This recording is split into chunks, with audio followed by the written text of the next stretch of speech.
ایک دفعہ کا ذکر ہے کہ ایک سوداگر تھا۔ اس کی 3 بیٹیاں تھیں۔ تینوں بیٹیاں بہت ہی پیاری تھیں، لیکن سب سے چھوٹی بہت ہی خوبصورت تھی۔ اس سوداگر کو اپنی تینوں بیٹیاں بہت ہی پیاری تھیں۔ اسے ڈر تھا کہ کہیں وہ اسے چھوڑ کر نہ چلی جائیں۔ اس لیے سوداگر نے ایک فیصلہ کیا کہ تینوں بیٹیوں سے پوچھے گا کہ وہ اس سے کتنی محبت کرتی ہیں۔ سوداگر ایک بڑی بیٹی کے پاس گیا اور اس سے پوچھا کہ وہ اپنے بابا سے کتنی محبت کرتی ہے۔ اس کی بیٹی نے کہا کہ میں اپنی جان سے بھی زیادہ محبت کرتی ہوں۔ سوداگر یہ سن کر بہت خوش ہوا۔ اس نے اپنی بیٹی کو انعام کے طور پر قیمتی سونے کی مالا دی۔ پھر سوداگر دوسری بیٹی کے پاس گیا۔ اس سے بھی یہی پوچھا کہ تم اپنے بابا سے کتنی محبت کرتی ہو۔ اس نے کہا کہ بابا، میں آپ کو اس پوری دنیا سے بھی زیادہ چاہتی ہوں۔ سوداگر یہ بات سن کر بہت خوش ہوا اور اس سوداگر نے اسے سونے کی اشرفیاں دی۔ پھر وہ سب سے چھوٹی اور لاڈلی بیٹی کے پاس گیا۔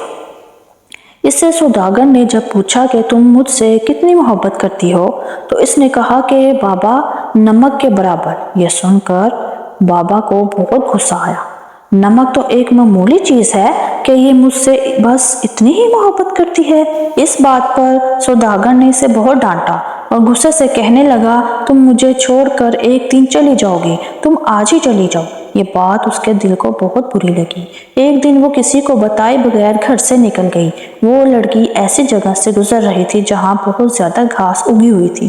اس نے اس گھاس کا لباس بنا کر پہن لیا اور ایک بادشاہ کے محل کے سامنے رک گئی اور باہر کھڑے ہوئے سپاہیوں سے کہنے لگی کہ مجھے کچھ کام کی ضرورت ہے، مجھے کام چاہیے۔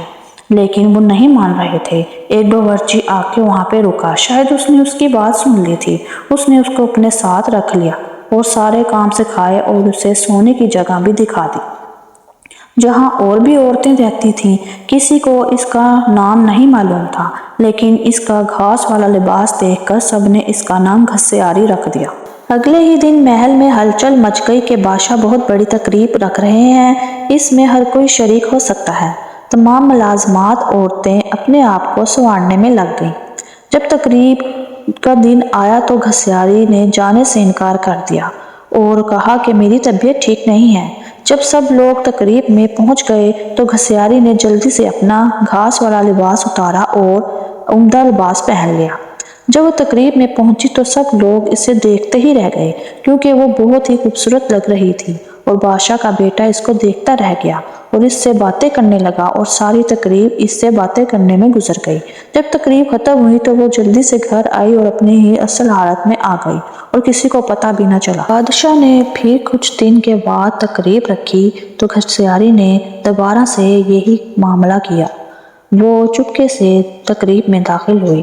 اس پر شہزادے نے اس کو بہت ہی قیمتی انگوٹھی دی اور وہ واپس آئی، پھر بھی کسی کو پتہ نہ چلا۔ اگلی بار شہزادے نے جان کے تقریب رکھی تاکہ اس سے مل سکوں، لیکن وہ اس بار نہ آئی۔ شہزادہ پریشان ہوا اور بادشاہ سے کہنے لگا کہ وہ نہیں آئی، اس کا پتہ کروائیں، لیکن اس کے بارے میں کسی کو کچھ معلوم نہ تھا، وہ کون ہے اور کہاں سے آئی تھی۔ پھر ایک بار شہزادے نے ملازموں سے ساگودانہ بنوانے کی فرمائش کی۔ ساگودانہ گھسیاری نے بنایا اور اس میں انگوٹھی ڈال دی، اور شہزادے نے جب ساگودانہ کھایا تو اس میں سے انگوٹھی نکلی۔ دیکھتے ہی پہچان گیا، یہ تو وہی انگوٹھی ہے جو میں نے اس لڑکی کو دی تھی، اور تمام ملازموں کو اکٹھا کیا اور کہا، یہ ساگودانہ کس نے بنایا ہے؟ ایک ملازم نے کہا کہ ایک ملازمہ ہے جو گھسیاری نام کی ہے، اس نے بنایا ہے۔ جب اس کو بلایا گیا تو شہزادے نے اس کو دیکھا تو وہ نہ پہچان سکا۔ جب وہ بولی تو وہ پہچان گیا، تو اس نے پھر اپنا تمام قصہ بیان کیا کہ میں یہاں پہ کیسے آئی۔ شہزادے نے بادشاہ کو تمام قصہ سنایا تو بادشاہ نے ان دونوں کی شادی کرا دی۔ شادی کے بعد بہت بڑی تقریب رکھی گئی جس میں بہت بڑے بڑے سوداگر کو بلایا گیا، اور اس میں تقریب میں گھسیاری کے بابا بھی آئے ہوئے تھے۔ جب کھانا شروع ہوا تو پتہ چلا کہ کھانے میں نمک ہی نہیں ہے۔ گھسیاری کے بابا نے بادشاہ کو مخاطب کر کے کہا کہ کھانے میں تو نمک ہی نہیں ہے۔ بادشاہ ہلکا سا ہنسا اور کہا،